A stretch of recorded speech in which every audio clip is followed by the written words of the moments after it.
Mahavatar Babaji, founder of Kriya Yoga, is still alive?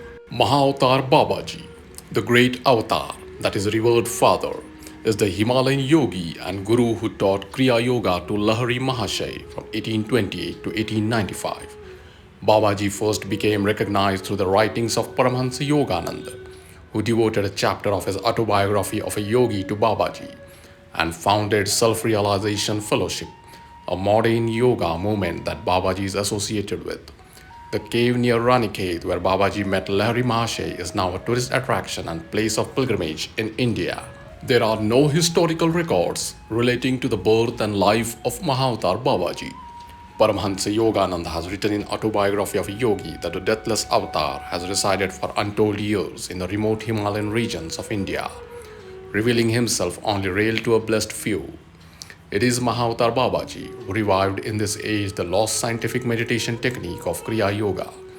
In bestowing Kriya initiation on his disciple Lahari Mahashay, Babaji said, "The Kriya Yoga that I am giving to the world through you in this 19th century is a revival of the same science that Krishna gave millenniums ago to Arjuna, and that was later known to Patanjali and Christ, and to Saint John, Saint Paul, and other disciples."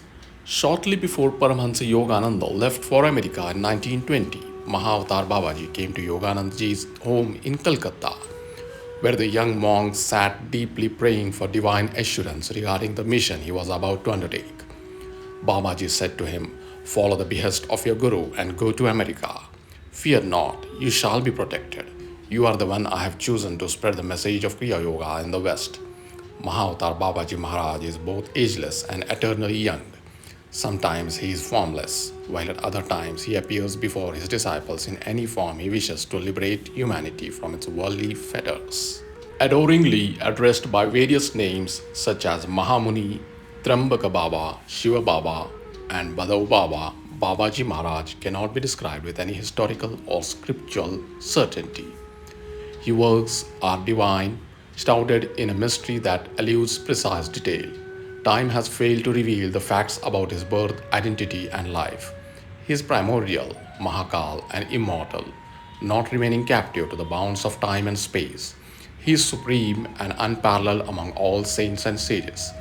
He assumes an all compassionate, beautiful, luminous form to provide an experience of new life to confused, grieving, fearful, despondent, and doubtful people, showing them the highway to God realization. Babaji Maharaj remains engrossed in deep meditation in the dense forests, caves, and snow covered peaks of the Himalayas, at the same time keeping a watchful gaze on earnest seekers on their paths to the ultimate.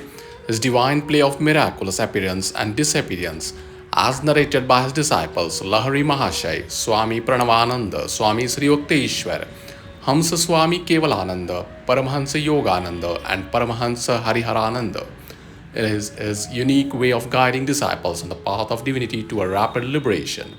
There is a sparkling account on his propping up Lahari Mahashay from infancy to ascension to godhood, like a bird shelters his offspring under protective wings. He initiated Lahari Mahashay into the liberating and valuable techniques of Kriya Yoga.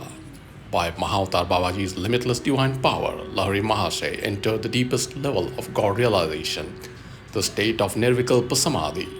Crossing the successive stages of self-knowledge, the compassionate Babaji Maharaj instructed him to go back to the world and perform his worldly duties as an ideal yogi householder, blazing the path of liberation for worldly people and sannyasis alike who earnestly sought God realization. In this way, Babaji taught that liberation was no longer the monopoly of a few select sannyasis and that worldly people could attain godhood without abandoning their duties. By seeing the soul at every moment during all activities, we can achieve God realization. Like a director who remains in the background instructing the actors, Sri Babaji Maharaj oversees the worldly stage, appearing only rarely. At Kumbh Mela, he addressed Priyanath, Swami Sri Yukteswar, the dear and close disciple of Lahari Mahashay, as Swamiji, to Priyanath's utter astonishment. He instructed Priyanath to write a book combining the essence of Indian metaphysics with that of the West, promising to meet him the day it was finished. True to his word, Babaji Maharaj visited him on the day the assigned work was completed, as Priyanath exited his bath in the Ganga at Sri Rampur. Lahari Mahashay, Babaji Maharaj, and his sister Mataji appeared from a flash of light at the Dashwamedh bathing ghat to Ram Gopal, who had been told to go there by his guru Lahari Mahashay. When Babaji Maharaj desired to shed his body, his sister Mataji said, "As there is no difference between being established in Brahman and the deathless form, pledge before me that you will never relinquish your body form to the liberation of the entire human race." Listening to her prayer as a hallmark of his great compassion, he promised it would be so. Babaji Maharaj's divine majesties and the cosmic enactment of his dream are endless. He roams forever in the vast ethereal canvas of divinity, transcending limitations of worldly distinctions such as caste, class, religion, culture, history, and geography. He brought the message of Kriya Yoga to the West through Paramahansa Yogananda and Paramahansa Hariharananda, who were brought by his direction into close contact with Swami Sri Yukteswar for spiritual grooming and stewardship. The earnest prayer of Brahmachari Ravi Narayan Paramahansa Hariharananda to glimpse Mahavatar Babaji's form was benignly answered when Babaji appeared to him in Puri Karar Ashram in 1949. Pleased with Paramahamsa Hariharanandaji's high spiritual attainment, Babaji Maharaj inspired him to visit the West in order to propagate Kriya Yoga. Some of the meetings with Mahavatar Babaji were described by Paramahamsa Yogananda in his book Autobiography of a Yogi, including a first-hand report of Yogananda's own meeting with a yogi. Another first-hand account was given by Yukteswar Giri in his book The Holy Science.